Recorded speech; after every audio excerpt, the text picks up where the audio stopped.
to an optimal level, because that's was how the crypto economics work. Everybody wants the staking rate to be at an optimal level.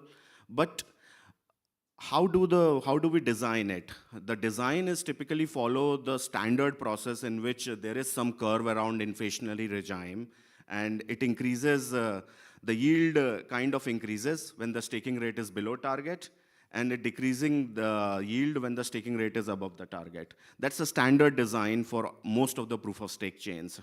Uh, the problem with here is this, one of the bigger problem is that it's volatile. Why it is volatile? Because economic literature has identified that all of this is financial dynamics related to some reactivity. There are like stakers who maintain the staking rate according to some external yield properties. And also there is decisional lags. Like one of the biggest decisional lags in cryptocurrency staking is that validators needs to stake, unstake due to some external factors. And by default, if you look at um, the, the chain design or the economics design of it, you'll see that it does have some kind of a delayed withdrawal period. Most of them has, and that, if you add this up, this increases the volatility. And the key finding to our research is that if there is a high sensitivity to the yield, and if there is inherent delay in the staking rate, a delay in the staking rate or the decision making, that can generate inherent oscillation. So what we propose here is a mechanism which we call stability corridor, and try to prove using simulations and some mathematical linearity, non-linearity around the system, is that it's better than the current design. So that's where the motivations or the problem statement call. I would like, this is like external looking, but the most, why we started this project, because when I started my own project, Palliora, which is actually multi-party compute nodes are there where you can monetize the data confidentially and securely. That's a different kind of a system. Think of it like it's something different than Ethereum, which has this definitive validator framework, which has consensus. It has this arbitrary node. So when we were doing this, when we ran the simulations on our own design, the oscillations were like around 10 to 20 times. So that's why where the number of parties increases exponentially, and their interactions with the economic system increases exponentially. This makes the system more volatile. So I'll start with some of the naive cases, or some of the examples where we'll see what the curve characteristics are. Then we'll talk about like what are the changes around that. One of the example is polka dot like reward. Many people are familiar with that. It's an example of dynamic reward mechanism. And where there is a piecewise inflationary function. And one of the key characteristics of this is like people want to stabilize staking rate at some target level. In this case, one of the example, like that's an white paper example. Generally, governance move it here and there. It's around 50%. And there is some annual inflation rate, which in our simulations and our design, we set up to 0.03. There is something of a curve where it reaches some inflation and it goes dynamically down. There is a decay parameter. The equation looks like this, but the most important part here, if you will see, is that it increases up to a certain point, and that's what the maximum inflation, and then it decreases exponentially. It follows the same design, right? Where we say that if the inflation rate is below some target, we need to incentivize people, and it depends upon us how vastly the economic system incentivizes, maybe linearly, non-linearly, but there is a progressively stronger incentive to stake. And on the other side, if we fall onto the other side, there is a disincentivization created. Now, Polkadot created the disincentivization in a more exponential decay format. We'll see, the next curve, Ethereum, we'll see it follows a different methodology. But the idea remains same. I'll just go through the chart. The first chart, actually, if you see in here, the polka dot like inflation, this is what I was talking about. Like it increases linearly the inflation, and then this is an exponential decay, and this follows the staking rate, staking rate equation where there's a kink around the system. The another interesting, the constant inflation, this is exactly how Ethereum has modeled the proof of stake dynamics. You see it's a nearly constant inflation with inflation yield follows some kind of a curve. I'm sure you would have followed the big discussions around moving this curve here and there because the yields are pretty low sometimes, but that's actually a different discussion. But the first one is the polka dot, and second one is like generic. Rather than closing into Ethereum, it's like a very generic curve. So now we try to, this is just an example which I wanted to show in the simulation. We can run many, variations of this, the stability corridor. It's just a way to mathematically and simulation-wise show that this has better fundamentals. So the idea behind this is to create, instead of that sharp kink around around the inflation curve, the idea is to have a stable corridor. That means the stability corridor. So if you see, the curve is designed in such a way, I'll go through, how, like the sample design, and then we can, talk about the variations and various executions which we can do.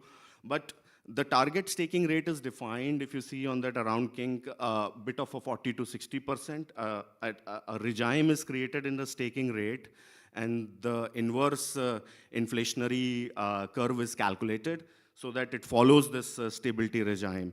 And the characteristics are made in such a way that it somehow resembles the curve, the polka dot like curve, which we have shown. We can, as I can say, we can have multiple variations, but the idea is to create this inverse mapping where the staking rate remains flat and the inflation is matched according to that. Maybe it's algorithmically, maybe it's through the governance, but we'll see. Like, our objective is to show that, how does the oscillations behave around this point. So yeah, this is one of the schematic, as I said, changing it, the stability corridor around 40 to 60, trying to keep the inflationary regime as 3% and 10%, and then making the curve like this. Now, I'll just show you the schematic of what the inherent model is. The paper is online. I presented it recently at Financial Cryptography conference. So, the manuscript is online. It would be there on the Springer series as well. But the intuition of the model is very important, like, how we do it. Some of the artifacts right now, if you see, there are changeable. For example, one thing which staker can decide to increase or decrease the staking according to target yield parameter. I kept it very high, 16.6. It's an arbitrary number right now with our matches our curve. We can do anything. There is also a representation of a sensitivity, like how the mean staker deviates if the yield deviates. The fundamental B term can also be related to this financial, like how much of your sensitivity towards any beta of the market. You are multi-dimensional portfolio. You don't only invest in cryptocurrencies. You have multiple other things going around. So this is the sensitivity around that. It's taken from the system as a parameter because we are not designing the whole portfolio management side of it, though that would be very interesting as a market-wide phenomena. So, and the other thing in the model which is taken, which is very important, is that kind of a 7-day delay. And this is what, when I started as a motivation, that in most of the proof of stake chains, there is, you cannot withdraw your, staked amount immediately. There is something uh, inherent decision lag, which is enforced in the system. We took a 7 days delay to model the parameters in the equation. It's an empirical observation of nearly all the proof of stake system. We can change it. The more severe it becomes, like, the 10-day, 30-day withdrawal time, the more severe sometimes the oscillations are. But it does have a great sensitivity around that. The critical idea is that if you want to have change your staking rate, you need to follow some of the sensitivities. That's a parameter beta B, which we are saying. And also you have to follow the change staking rate according to your T-1 time period, right? And then adjust is according to the mean staking rate of your withdrawal time, which is like 7 days average, which we have taken. And this is what will be able to change your target staking rate. Then it's again, this is a time series equation which is being modeled. The important part is, like, the reduced form third equation, which I was just telling you. The staking is clamped around the valid range n-1, and -7 is what just was explained. It's an 7-day withdrawal kind of decision parameters, and then there is a sensitivity around that. The important, again, one of the critical part here is that this equation is endogenous. If you look at yield at day n-7, which is my decision factor, it itself is dependent on inflation distribution curve, because that is fixed by the protocol, right? So this is very endogenous equation, and this equation is what gives you that fundamental volatility. And this is what we wanted to show under simulation. And these are like one snap of the result, which I can go one by one. The first, I'll just go through how to read the charts. The blue line and the red line represents the staking rate and APY. The way to read these charts are the traffic light kind of a signal. The red in this chart means like people are moving towards reducing the staking rate. The yellow is maintain, and the green is increase. These three charts represent, one is the polka dot-like inflation we chatted. The last one is constant inflation. We chatted about Ethereum-like. And the stability corridor design is what we are, saying that it's a little bit better. The first chart, as you can clearly see, is really bad. It's really bad in the terms of the inherent oscillations.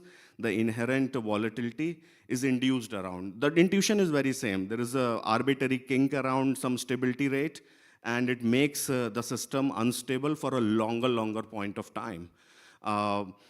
Anyone who follows that kind of inflationary regime is bound to have oscillations that goes days and days out. Like, it doesn't stop. Like, it's very unstable system. If you see the staking rate, it just oscillates.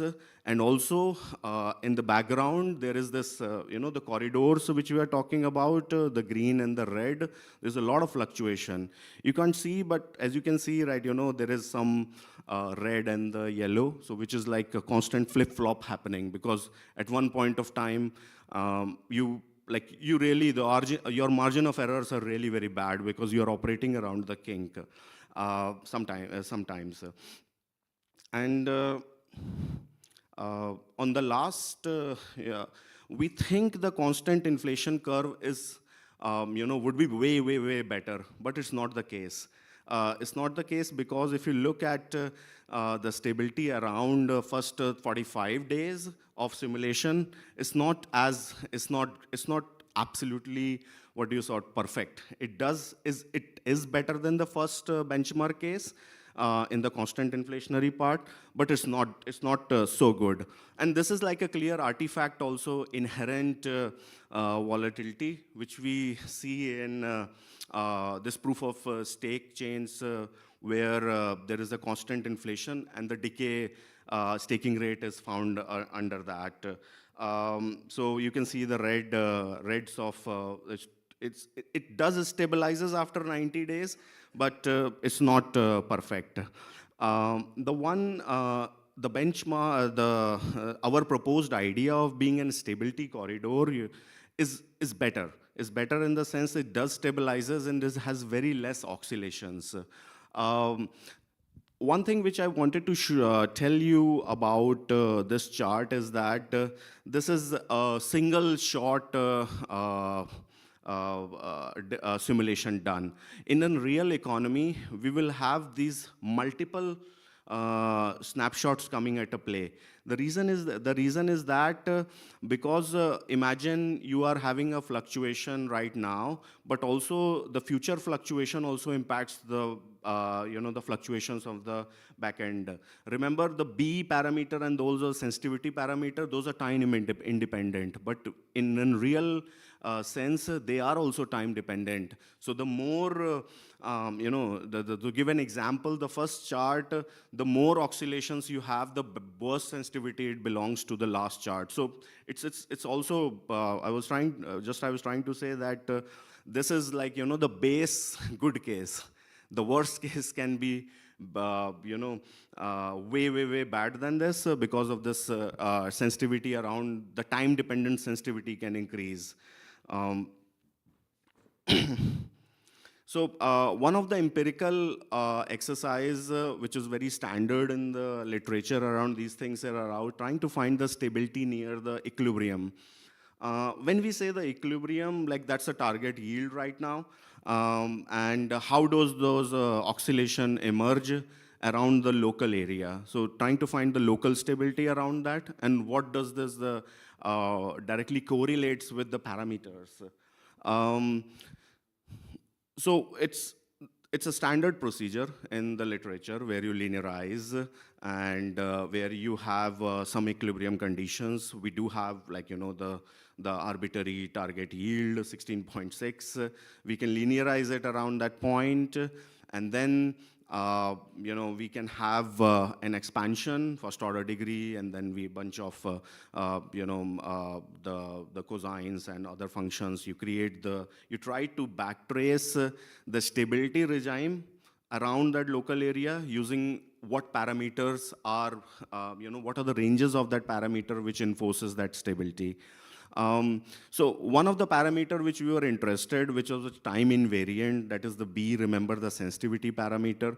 We wanted to see that how broader the range of those parameters can be, so to put it into the more stable equilibria. So for the constant inflation model, and the parameter range is around 0 to 1.4, which is quite good. But if you see the other benchmark, it's like literally 0 to 0.2. So what does it show? That even the stability corridor which we are proposing, the range of B parameter increases. So you have larger degrees of freedom to play around that. It's the biggest what we find according to some of the average simulations which we did. But it's way better than one of the polka dot style benchmark. But it is even better than the constant inflationary regimes. Yeah. The linearization, I think these are the methodology which we adopted, which is how to show you this B ranges. It's as I told you earlier, it walks around the Taylor expansion and the linear difference equation. The methodology works like the polynomial exponential, and again, it does have the characteristics which you can solve around local stability module. It's a unit circle approach where you can have some kind of stability around the net parameters, and then you need to backtrace the equilibrium point in our previous equation, that is equation number 2, I think, which you saw, which talks about the time series around that. So you get that the parameter dependence on the inflationary curve. So it's a broader methodology which I wanted to show that, so that where these numbers are coming to. I'll just try to conclude. So the conclusion here is that sensitivity of the yield, together with this delayed reactions, which you can model it as validator reactions or any other arbitrary reaction, they are enough to create the oscillations in the in our system, this proof of stake kind of inflationary regime system. This we have done in this paper some qualitative analysis, which does show that they are, the source is this, and we can do little bit better in terms of, not little bit, actually way better in creating the stability corridor. It all depends on us, like, how dynamically we want to enforce stability corridors in the system. But is there, like, something needs to be done to maintain the staking rate as well as maintain the induced oscillation. That's what, the study talks about. There are certain future work which we plan to do, and if happy to, take more suggestions and contributions if people are interested. It's a single agent model. By single agent, I mean on the staking, the behavior of a stakers, they are one behavior only. They do according to the equation. But we know in the real world, there are multiple types of stakers, like home stakers, what we call it, institutional stakers. They all take care into different regimes of their sensitivity. So the multi-agent model can make our research more stronger in the sense, and more validated across multiple behaviors. So that's what we are planning to do. And also there is one synchronization phenomena which can play an important role. We deliberately excluded that because then it just expands it to the different line of research, but that's also very important, which we want to propose. And the next thing, which we have not written, but it's there in the paper, we are implementing this in the Palliora system, which we are doing. And so we are running a testnet in which we are seeing better results, and we are hoping that in the mainnet, when more nodes join as a compute artifact doing confidential computation, it would be our system would be much more stable. So we will have like real results as well in few months of time. Thank you so much.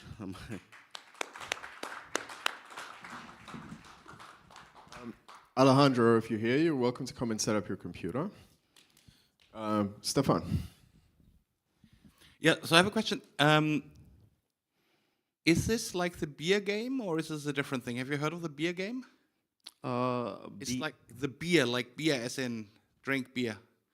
It's a very famous experiment where every MBA class does it. So you have like a chain of people so you have like the orders coming in through at the beginning, and then every block in the chain needs to order for like 1 day ahead or whatever. Mm-hmm. And this always blows up as well. It's kind of that gets like infinite oscillations. If you play this, it's like, they always plays an MBA class and there's infinite oscillations. And I don't quite remember what it is, but the solution mathematically is that effectively you look at the matrix, and the matrix has an eigenvalue bigger than 1, and so then exponentially disappears. And it looks like this delay plus correction is essentially exactly what makes a beer game explode. And I wonder whether this is something that you looked at, and whether it's the same mechanism or it's a similar. Thank you for explaining the beer game. I didn't know about that, but I have some of the feedbacks from the market microstructure side in the order book phenomena. We know that in the fast order book, the market participants, especially the makers, actually adjust towards the prices, and they adjust the volumes as well. So there are certain exchanges which allow you a very big block of volumes in intermittent, right? And when there is a little bit of a shock in the market, little bit panic in the market, the research shows that these kind of exchanges blow up very early on, then the CLOB the slicing dicing people. So yes, it do correlates with that kind of that kind of an oscillation behavior which is unstable and which is infinite regime. So the solution of that problem which they found in the traditional finance is that have a circuit breaker. I just stop it right there, right? Let everyone start from day zero. That solution is not applicable, not at all applicable in proof of stake blockchain. You can't say like, pause the chain, let's start from day zero. But yeah, thanks for I think that. One question: for the Polkadot staking regime, there was a clear sort of piecewise definition, right, for how that staking curve looked like. For your stable corridor one as well, I think, right? Was this also piecewise, but then sort of linear at the end, or is that a continuous curve? Yeah. So to answer, it's a two-part answer actually. We chose that a sample showing off that trying to maintain as much closer to the Polkadot, but trying to enforce the stability corridor around some mean staking rate, so that our solution does not look drastically different, right?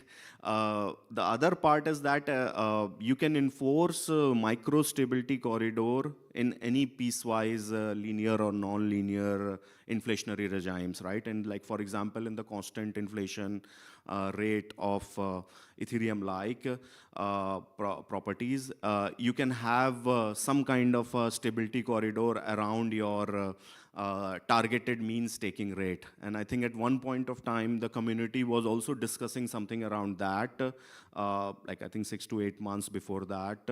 And they never discussed it about this having the less volatility over the ecosystem, but that would have been the first order effect, apart from having the higher yield, forced higher yield. Better answers, thanks. All right. Please thank me in thanking Amit. Okay, next up to the stage is Alejandro Rachel Pedrosa, who works at Say Labs. Say is a... Alejandro, please introduce yourself and begin your talk whenever you like. All right, hello. Let me test out a little bit of the audience. Who's familiar here with... so who thinks here that transactions in Ethereum are private? Raise your hand. Okay, who thinks that transactions are not private? Okay, good.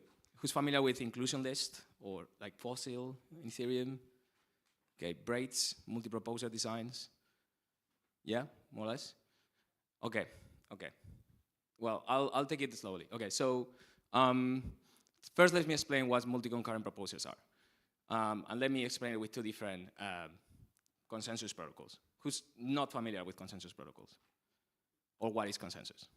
Okay, so yeah, for those of you who are not familiar, consensus protocols are at the core of blockchain designs. They're what decide the ordering of transactions.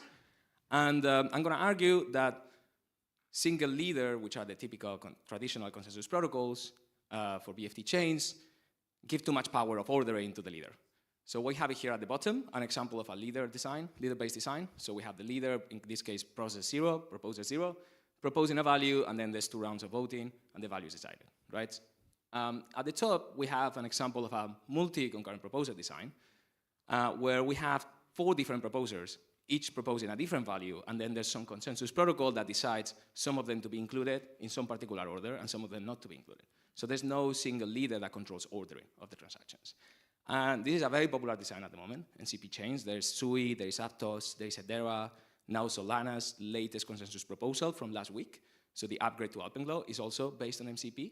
With Ethereum, as I said, we have Fossil, which is kind of a step in that direction. We have Braids, which is explicit multi-concurrent proposer design for Ethereum.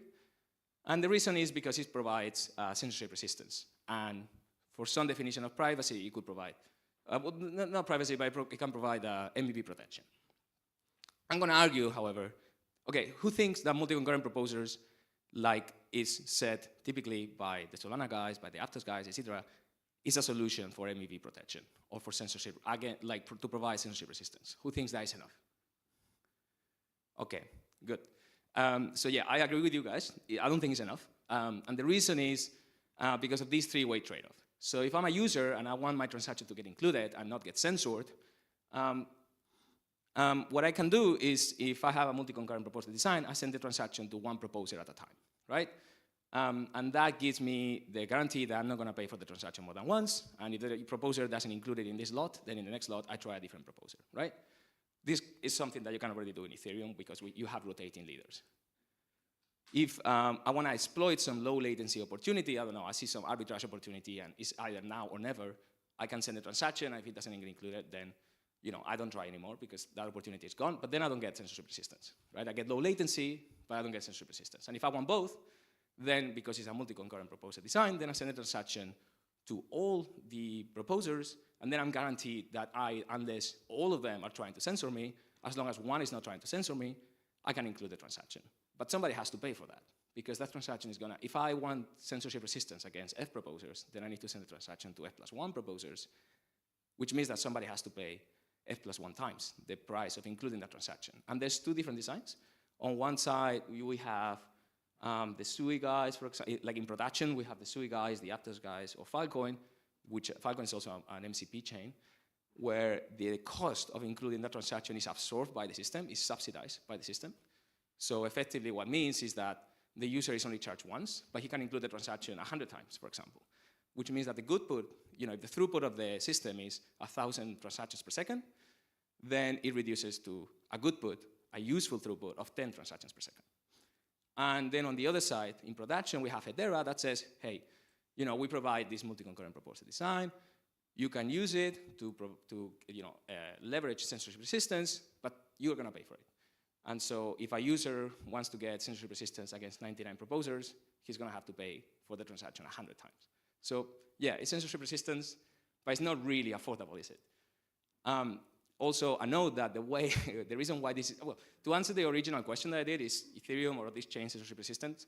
It actually depends, right? It depends on your assumptions on the adversary and whatnot. We are seeing in Ethereum big MEV being extracted, from users, so it's an obvious answer that it's not really that censorship resistant or MEV protected.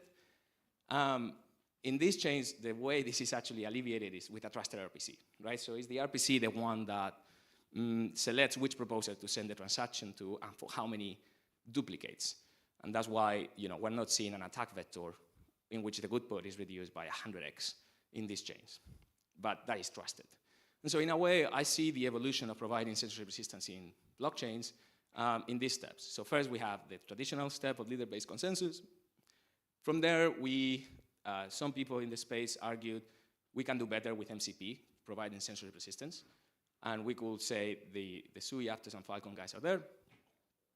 Then the Hedera guys realize, oh, this is an attack vector. If we really want to do this in a trustless way, we need to charge users for this.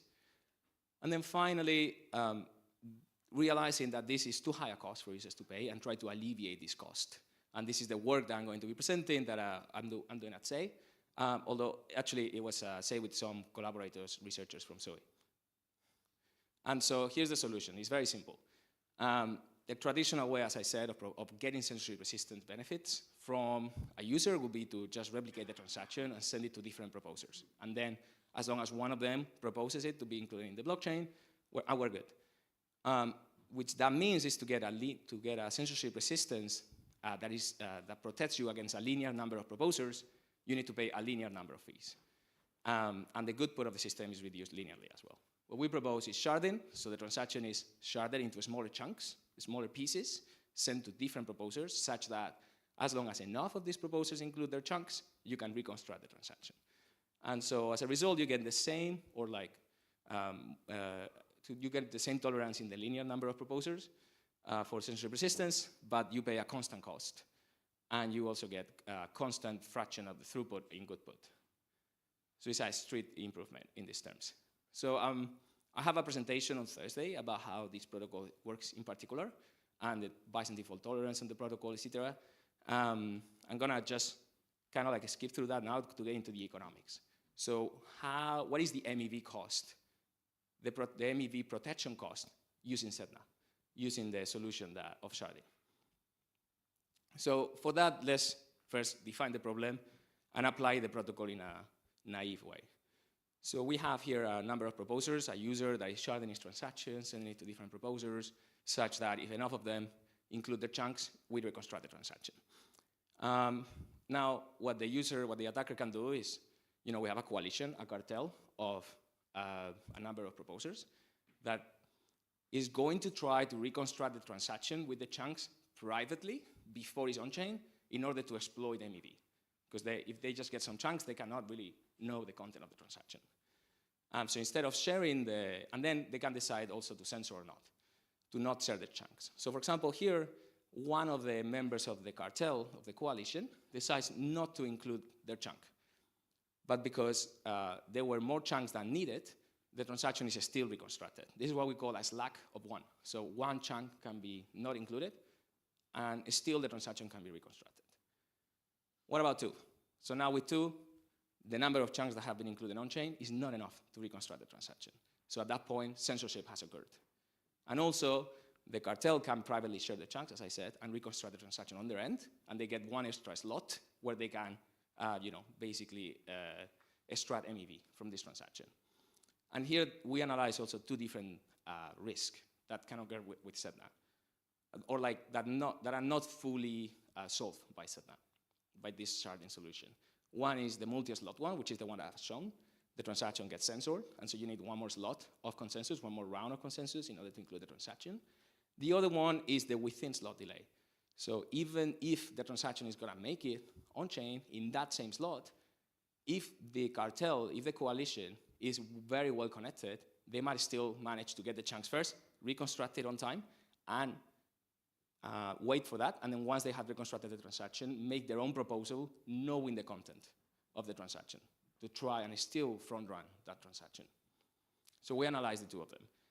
The first thing that we notice is this very interesting kind of like inverse sawtooth where, so the user has a lot of parameters that he can tweak to its benefit, you know? It's a user-facing protocol. The user can decide how many chunks to split the transaction into, to how many lanes to share, to how many proposers to send chunks, how many chunks per proposer, etc. What we see is the important parameter is what I was calling the slack, right? The slack is how many extra chunks the user can tolerate to not be included and still reconstruct the transaction. So the interesting bit is that as the slack, so in this case we have 100 proposers. The user is going to choose 20 of them at random per round of consensus. And we assume the cartel, the coalition, is also controlling 20 lanes, some of the 100, 20 of the 100. And they're here at the bottom, the x-axis is the decode threshold. So how many chunks are needed to reconstruct the transaction. So one thing that is interesting is, here before I was explaining in the case of one round, but you can actually, the user could actually, and it's actually beneficial for the user, to split the transaction across rounds. So basically to require more chunks that he sends in one round. But what we see here is like kind of like a frequent pattern that repeats over the slack. So over basically the number of chunks needed for the construction modulus the number of lanes that are contacted. And what is interesting is here Q micro is the probability of the attackers managing to get enough chunks to reconstruct the transaction within one slot before it's included, even if censorship doesn't happen. And for this one, as the decode threshold gets closer, so the decode threshold gets closer to a slack of 0, actually the probability decreases. Whereas for the multi-slot delay, happens the opposite. The higher the slack, the harder it is for the attackers to